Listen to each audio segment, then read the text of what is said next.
अब इस वक्त की बड़ी खबर, भारत और चीन के तनाव के बीच रक्षा मंत्री ने एक बहुत अहम बैठक बुलाई है। इस बैठक में एनएसए अजीत डोवल, सीडीएस बिपिन रावत शामिल होने जा रहे हैं। राजनाथ सिंह के साथ तीनों सेना प्रमुख भी इस मीटिंग का हिस्सा होंगे और यह मीटिंग होनी है सुबह 11 बजे। सुबह 11 बजे यह मीटिंग होनी है।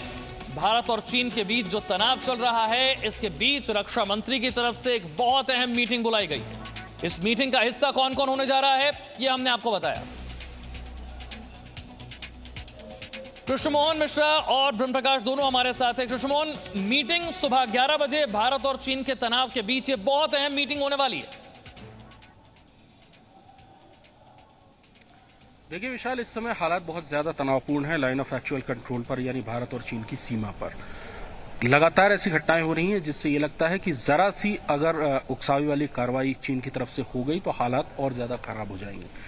विदेश मंत्रियों की मुलाकात कल शाम मॉस्को में हो चुकी है, जिसमें इस बात पर सहमति हुई है कि बातचीत जारी रहेगी विवाद को सुलझाने के लिए, तनाव को कम करने के लिए। इन सारे हालात की समीक्षा के लिए भविष्य में क्या हो सकता है, इसकी तैयारी के लिए और भारत का रुख क्या होगा, भारतीय सेनाओं की तैयारी कैसी होगी, सर्दियां आने वाली हैं, लॉजिस्टिक का सपोर्ट, लॉजिस्टिक कैसे मेंटेन किया जाएगा, ये सबसे बड़ी एक चुनौती होगी। आज 11 सितंबर हो चुका है, 15 सितंबर 16 सितंबर से हाइट्स पर जो आगे पहाड़ हैं उन पर हल्की बर्फबारी शुरू हो जाती है। मौसम की पहली बर्फबारी 15-16 सितंबर को हो जाती है। उसके बाद वो बर्फबारी बढ़ती जाएगी और सितंबर बीतते बीतते वो बहुत ज्यादा हो जाएगी, जो बहुत मुश्किल होगा लॉजिस्टिक और सप्लाई लाइन्स को मेंटेन करते रहना। सैनिकों तक लगातार रसद, गोला बारूद, दवाइयां और दूसरी जो चीजें हैं उनको गर्म रखने के लिए गर्म कपड़े, ईंधन, उनको रहने के लिए बेहतर शेल्टर जिनको गर्म रखा जा सके, इनका सबका बहुत ज्यादा इंतजाम करना होगा। हर साल जो स्थितियां होती थी उससे इस साल की स्थितियां बिल्कुल अलग हैं। हर साल जिस इलाके में एक डिवीजन होती थी वहां इसमें 5 डिवीजनें हैं। जिन हाइट्स पर इसमें भारतीय सेना बैठी है उन पर वो पिछली सर्दियों में या उससे पिछली सर्दी में कभी बैठती नहीं थी। तो बहुत बड़े पैमाने पर और बहुत ज्यादा इंतजाम करने होंगे। उसके अलावा चीन की तरफ से लगातार ऐसी खबरें आ रही हैं कि वो अपना बिल्डअप बढ़ा रहा है, अपनी तैनाती बढ़ा रहा है। उन सारी चीजों से निपटने के लिए ये बैठक बहुत अहम है। विशाल, ठीक है, ब्रह्म प्रकाश भी हमारे साथ है। ब्रह्म प्रकाश, भारत और चीन के विदेश मंत्रियों की मुलाकात के कुछ घंटों के भीतर रक्षा मंत्री ने यह अहम मीटिंग बुलाई है। क्या एजेंडा होगा, किन मुद्दों पर चर्चा होगी? देखिए, सबसे पहले मैं आपको बता दूं कि जो सोर्सेस से जानकारी मिली है, बेहद अहम जानकारी है कि कल जिस तरह से भारतीय विदेश मंत्री और चीनी विदेश मंत्री के बीच बैठक हुई थी, उसमें भारत ने बड़ा सवाल उठाया कि आखिर चीनी फौज की मौजूदगी साजो सामान के साथ एलएसी पर क्यों है। और मैं आपको बता दूं कि चीन की तरफ से इसका कोई भी संतोषजनक जवाब भारत को नहीं दिया गया है, लिहाजा चीन की मंशा पर सवाल खड़े होते हैं।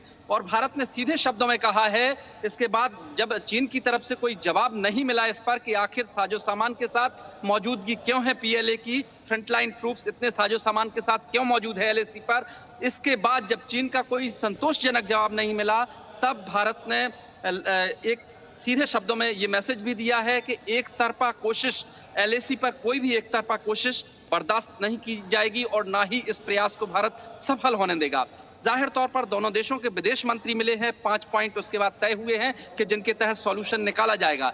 लेकिन जिस तरह से चीन ने इस मामले में जवाब नहीं दिया कि आखिर उसकी ट्रूप्स क्यों मौजूद है, साजो सामान के साथ क्यों मौजूद है, लिहाजा भारत अपनी तरफ से पूरी तैयारी कर रहा है किसी भी हालात से, किसी भी स्थिति से निपटने के लिए। यही वजह है कि रक्षा मंत्री ने भी बेहद महत्वपूर्ण बैठक बुलाई है और भारत की तरफ से तैयारी पूरी है कि किसी भी स्थिति से निपटा जा सके। आप देखिए, बीते दिनों में चीन ने जितनी संख्या में अपने फौजी तैनात किए, उतनी ही तादाद में भारत ने भी अपने सैनिक साजो सामान के साथ लगाए हैं। तो चीन को उसी के अंदाज में माकूल जवाब दिया जा रहा है। लेकिन भारत का रुख ये है कि भारत चाहता है कि बातचीत के जरिए शांति से मसला सुलझे।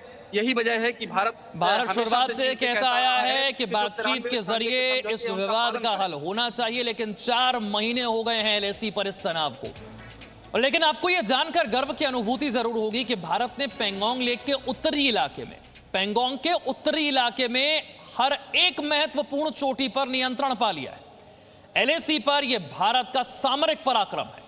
पूर्वी लद्दाख में अब तक जहां चीन को खुद की शक्ति पर घमंड था, उसी इलाके में अब भारतीय सेना चीन के सैनिकों पर हावी हो गई है। दूसरी तरफ चीन के विरुद्ध भारत का कूटनीतिक पराक्रम जारी है।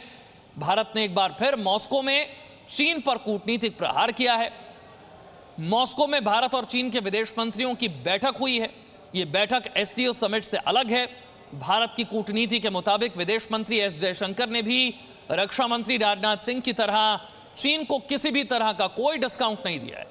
विदेश मंत्रालय ने बैठक से पहले जानकारी दी है कि विदेश मंत्री चीन के विदेश मंत्री के सामने एलएसी का मुद्दा उठाएंगे और विदेश मंत्री ने एलएसी की बात की है। Presenting B News app available on Google Play and App Store. Download it now.